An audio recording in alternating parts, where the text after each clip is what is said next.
Hello, it's February 1st, 2025, and we're here in the old forest garden in Lawton, Michigan. I don't think I filmed a video since late October, so I thought I would film something while some snow was on the ground, kind of show some of what there is to see in the wintertime, which isn't that much. You can see the deer paths. Sorry for the traffic noise, we'll move away from the road in a minute.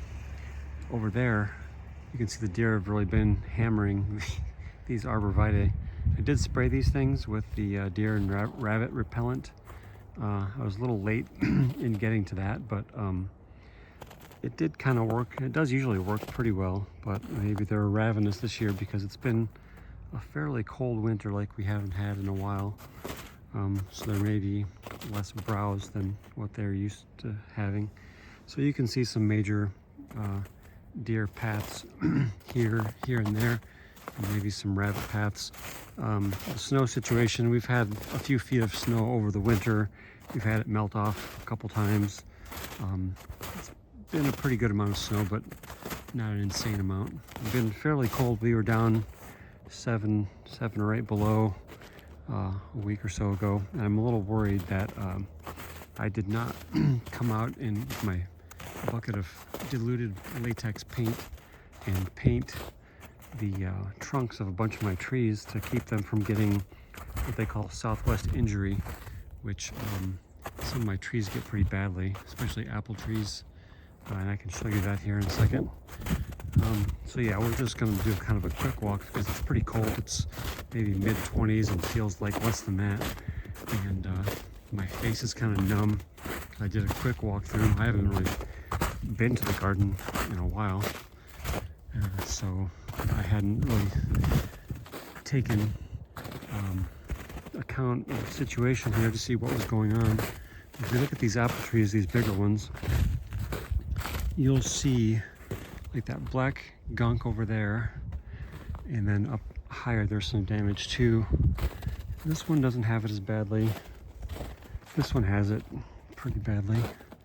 So all this crap right here, and there's some over on that branch there. That's all on the southwest side of the tree.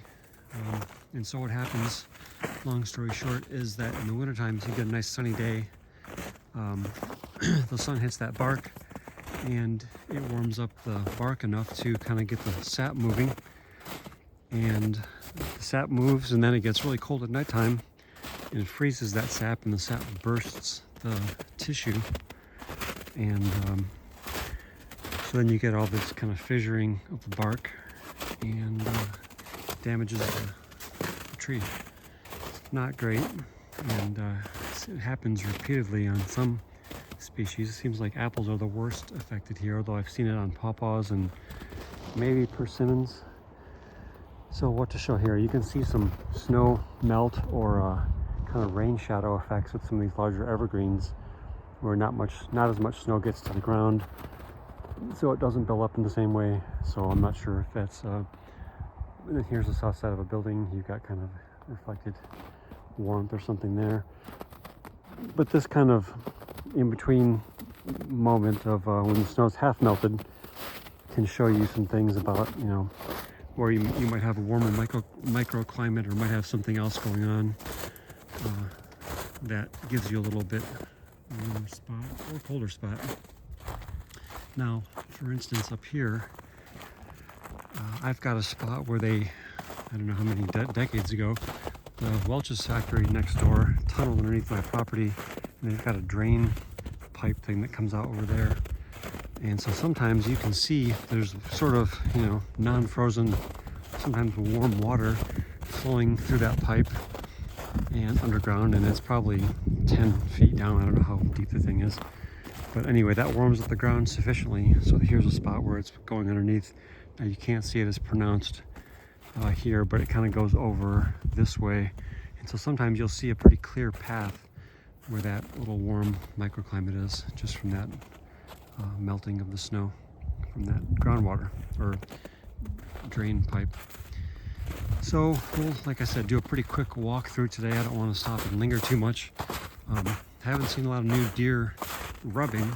That seemed like that was mostly confined to the fall time. I did miss getting my guards on a couple of trees, and so a couple things got rubbed. Like there's a chestnut over here that got rubbed.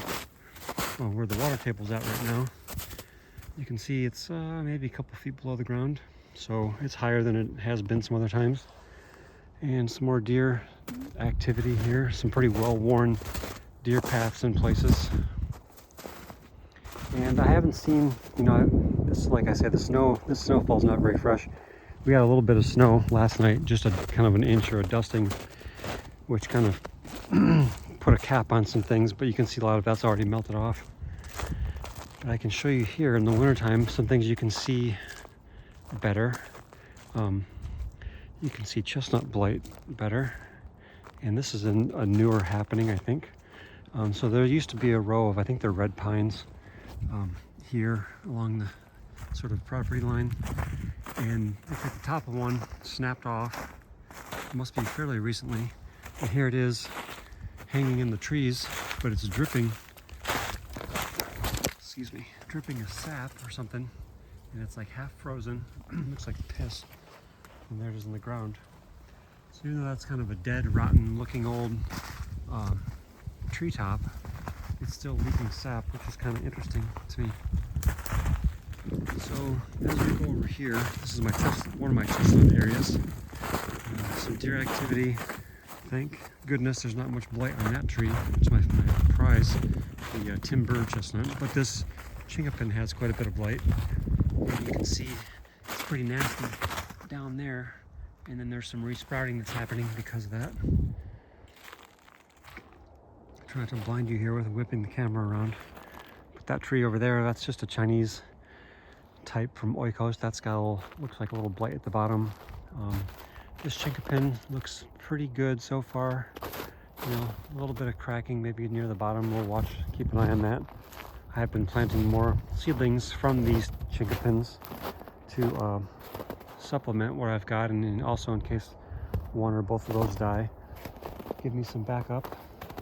One thing I did not get to do also, which I'm pretty concerned about, is tie up or wrap up my persimmon grafts with some kind of gauzy tape type thing or something.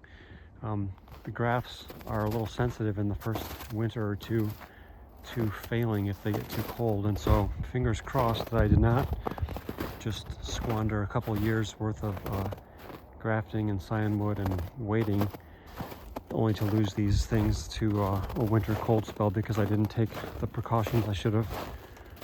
So here you can see, you know, a little, I don't know, I guess it's a combination of tree canopy, meaning less snow on the ground, and then also spots that are more exposed sometimes have more melting.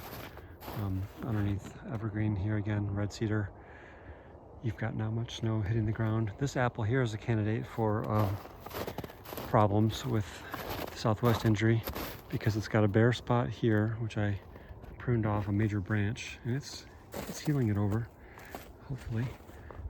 But anyway, would not be surprised if that has injury this year. Here's a witch hazel that bloomed in the fall. It's still got what look like little flowers, but they're not flowers. They're, sorry for the focus here. Maybe it doesn't want to do it. They're like what's left after the flowers. Don't know the botanical term.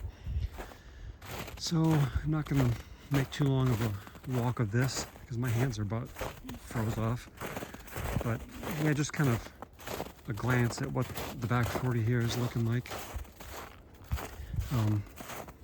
Hopefully no major winter injuries, but we don't know. We don't know that until, I don't know, March, April, May, June.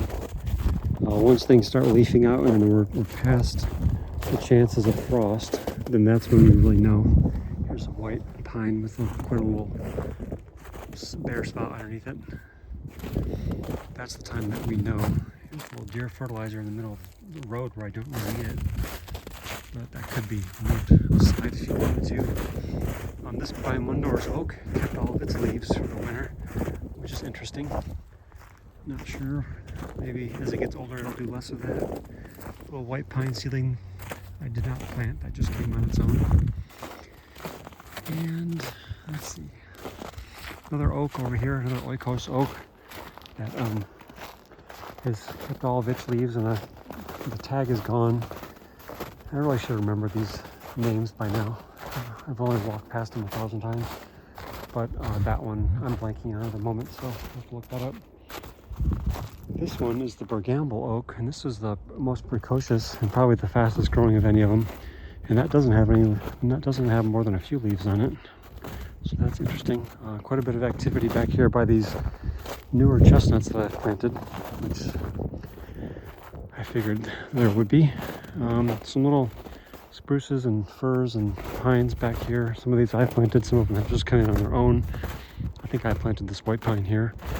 A lot of these white pines, the tops will break off for some reason. They get injury or wind or something breaks them off, messes them up. And so they have a weird growth habit after that. This poor spruce or fir maybe, this thing got just wrecked in the fall by a deer. It's got a little cane here. Looks like they like to browse it as well as rub it. So let's see if that thing makes it through the gauntlet. My hedgerow here, you can see I put some brush, grapevines and crap that I had to clean up from somewhere else. Kind of built this hedgerow up a little bit to kind of keep the deer off it a little. And also to make it more prominent because some dumb asshole drove a vehicle through this, under these power lines, and drove over my hedgerow here and into this field, and then back there into the neighbor's property and the power company's property. So you've always got to deal with dummies, unfortunately. Here's the persimmon area. Again, fingers crossed about those grafts. What else to see? Not much, I don't think. You can see the kind of winter forms of things that have been coppiced, like these false indigo are sprouting back pretty fully and pretty vigorously in a distinctive shape. There's another one. That's mostly 2-year growth there, or those thicker stems. So I think I'm going to kind of end it because my fingers are about to fall off and my cheeks are numb. Can't get my words out. So thanks for watching, and looking forward to some greener, warmer days ahead when we start to see things moving back in the direction of life and growth. So hope everyone's winter is going good while the country is collapsing. Have a good one. We'll talk to you later. Bye.